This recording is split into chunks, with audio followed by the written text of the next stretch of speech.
Meeting में किन मुद्दों पर चर्चा हुई? माननीय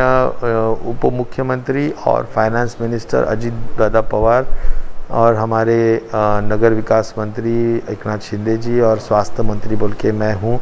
ऐसे और सभी हमारे आला ऑफिसर जो है उनके साथ मीटिंग्स हुई और 2-3 महत्वपूर्ण निर्णय लिए गए। जैसा कि शवों के बारे में जो आज सभी चर्चा हो रही थी कि शवों को जो हम अंत्य संस्कार करते उसके लिए टाइम लग रहा है, उसके लिए क्यू है, तो उसके लिए हमने सभी कलेक्टर्स को पूरा आदेशित किया है, गवर्नमेंट रिजोल्यूशन इशू करने का आदेश दिया है कि इमीडिएटली आप डीपीडीसी से यानी डिस्ट्रिक्ट डेवलपमेंट फंड से या तो फिर 15th फाइनेंस से आप निधि या फंड्स ले सकते हैं और इलेक्ट्रिकल जो शवदाहिनी होती है या तो गैस शवदाहिनी होती है जिसके अलग अलग मॉडल्स होते हैं, तो वो मॉडल्स अपने अपने पॉपुलेशन के हिसाब से आप उसका ज़रूर परचेस करिए और 15-20 दिन में जहाँ जहाँ ज़रूरी आपको लगता है वहाँ पर इमीडिएटली वो बैठना चाहिए, ऐसा आदेश वहाँ पर दिया गया है। नंबर 2, ऑक्सीजन की जो किल्लत है, ऑक्सीजन के बारे में जो कमी है, वो ऑक्सीजन की कमी 2 तरीके से पूरी की जा सकती है। आज जो ड्यूरा सिलेंडर्स और जो जंबो सिलेंडर्स यूज़ हम करते आए हैं, तो मुझे लगता है ये बहुत ही आउटडेटेड टेक्नोलॉजी है। तो सभी डिस्ट्रिक्ट्स में 100% लिक्विड ऑक्सीजन ही के टैंक स्टोरेज के बैठना चाहिए, ये भी आदेशित हुए हैं। वैसे तो काफ़ी जगह पर है, लेकिन जिन जगहों पर नहीं है और ज़रूरत है, कुछ ब्लॉक के लेवल पे भी अगर सब डिस्ट्रिक्ट हॉस्पिटल्स है लेकिन मरीज़ ज़्यादा है, कोविड के पेशेंट बहुत ज़्यादा है, तो वहाँ पर भी लिक्विड ऑक्सीजन का टैंक बैठना चाहिए और जिससे कि कई फ़ायदे हैं। एक प्रॉपर प्रेशर से ऑक्सीजन मिलता है जो यानी ट्रांसपोर्टेशन के लिए बहुत एक अच्छी सुविधा है और मुझे ऐसा लगता है कि जो टेंशन रहता है कि भाई सिलेंडर ख़त्म हो गया फिर भी भर के लाओ, तो एक बार फिलअप हो गया तो एक महीना देखने की ज़रूरत नहीं लगती है, क्योंकि 20 KLPD या 60 KLPD यानी किलो लीटर यानी mm³ का वो कैपेसिटी का टैंक होता है। तो मुझे लगता है कि ये जो नए टेक्नोलॉजीज़ है उसके लिए भी डिसीजन लिया गया। और इतना ही नहीं, तो एटमॉस्फेयर से भी अगर ऑक्सीजन एक्सट्रैक्शन करके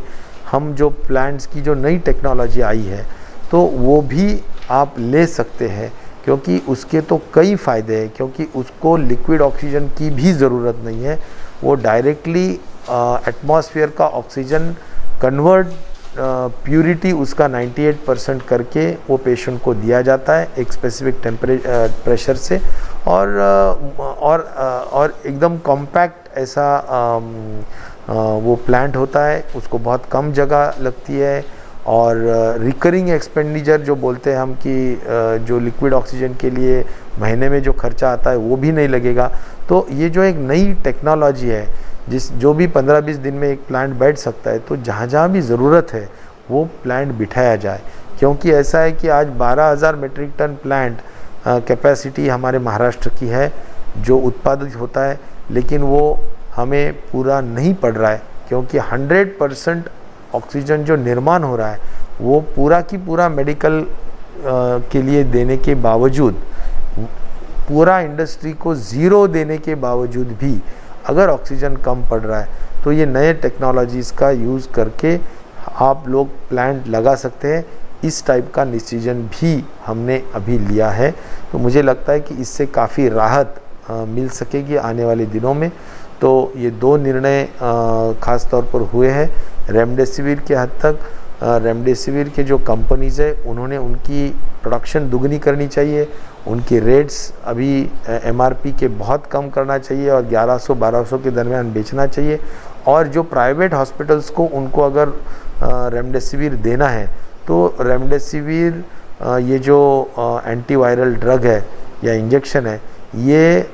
स्टॉकिस्ट एक ज़िले में एक स्टॉकिस्ट रहेगा और उसके ऊपर पूरा कंट्रोल कलेक्टर ऑफिस और FDA food and drug department का रहेगा, अथॉरिटी का। और मुझे लगता है वो जो कमिटी है, ये कमिटी पूरा संयंत्रण रख के जिन प्राइवेट हॉस्पिटल्स को सही माने ज़रूरत है, जो पेशेंट्स को सही माने ज़रूरत है, जो एलिजिबल है, जो पात्र है, उन्हीं को देने के लिए वो मान्यता देंगे और थोड़ा कंट्रोल रख के रेमडेसिविर प्राइवेट लोगों को दिया जाएगा। लेकिन इसका ये जो एक नियम किया गया है, तो मुझे लगता है उससे रेमडेसिविर के हद तक जो आज कोई भी उठ के जो मांग कर रहा है, क्यों लगा रहा है, घर घर में रेमडेसिविर एक स्टोर करने की कोशिश कर रहा है डर के मारे, मुझे लगता है कि ये गलत है। और रेमडेसिविर का यूज़ भी बहुत सही पेशेंट्स के लिए होना चाहिए, अन्यथा उसके भी दुष्परिणाम होते हैं, साइड इफ़ेक्ट्स होते हैं। तो डॉक्टरों को भी मैं ये नम्रता से आह्वान करना चाहता हूँ कि रैशनल यूज़ करो, जिसको चाहिए उसी को दो, अन्य लोगों को बिना वजह ये रेमडेसिविर मत दो। ऐसा भी हम इसके बारे में ज़रूर किया गया। ज़रूर MRP उसकी पहले 4000 थी, अभी उसको 1100 से लेकर 1400 के दरमियान अलग अलग कंपनीज़ की रहेगी, लेकिन 1400 के ऊपर नहीं बेचना चाहिए, ऐसा हमने बिल्कुल उनसे मान्यता ली है। तो इस तरह से डिसीजन हुआ है। लॉकडाउन करना चाहिए या नहीं करना चाहिए, इसके बारे में अंतिम निर्णय माननीय मुख्यमंत्री जी लेंगे, लेकिन लॉकडाउन करने के लिए जो तैयारी करनी ज़रूरी होती है, जो प्रिपरेशन करना ज़रूरी होता है, वो प्रिपरेशन करने का काम, उसका जो होमवर्क होता है वो चालू ज़रूर है। कि अगर लॉकडाउन से कई गरीब लोगों को जो परेशानी होगी, उनको खाने पीने के लिए भी जो प्रॉब्लम्स हो सकते हैं, तो उसके लिए हम किस तरह से आगे आके गवर्नमेंट से मदद करें, ये बारे में सोच ज़रूर चालू है। तो जब भी मुख्यमंत्री लॉकडाउन करने की समझो घोषणा कर सकेंगे, तो ये सब प्लान रेडी होना चाहिए। इसलिए कॉम्प्रिहेंसिव प्लान माननीय अजित दादा पवार के नेतृत्व में बिल्कुल तैयार करने का काम शुरू है। आज भी उसकी मीटिंग हुई है और कई मुद्दों पे उसके बारे में चर्चा हुई है। ख़ास तौर पर जो जिनका पेट हाथों पर है, यानी हाथ रोज़ काम किए तो ही जिनका पेट भर सकता है, ऐसे लोगों के लिए खास तवज्जो या खास एम्फेसिस देने का काम इस मीटिंग में किया जा रहा है। सर, कई सारे